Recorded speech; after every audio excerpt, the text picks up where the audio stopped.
Hodnotí dobře, získali jsme 3 body, vyhráli jsme 6-4, dali jsme i dost gólů, 6 je na náš mančaft velmi dobrý úspěch.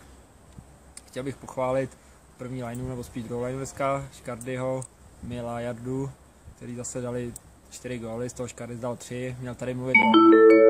ani slovo, tak jsem to vzal za něho já. Pak bych pochválil Matliho s Davem, který odmakali zápas, Dave měl 2 asistence, u Matliho žádný body nebyly, ale každýho střídání bylo výborné nasazení a s tímhletím stylem, když budeme hrát v playoff, tak to bude. Bylo to pro nás hodně těžký, protože jsme v průběhu zápasu hráli 2krát oslabení 5-3, ale kluci to odmakali, padali do střel, golman nás podržel dneska a pak už ta třetí třetina byla v naší režii. Škoda těch 2 gólů na konci, dostali jsme na 3-5 a na 4-6 zbytečně, mohlo to být klidný vítězství 6-2, ale to už nikoho nezajímá, důležitý jsou 3 body a my jsme v 6 a všechny zápasy užijeme a uvidíme, co v nastavbě a do playoff, aby jsme si získali nějakého přijatelného soupeře a přešli přes něj.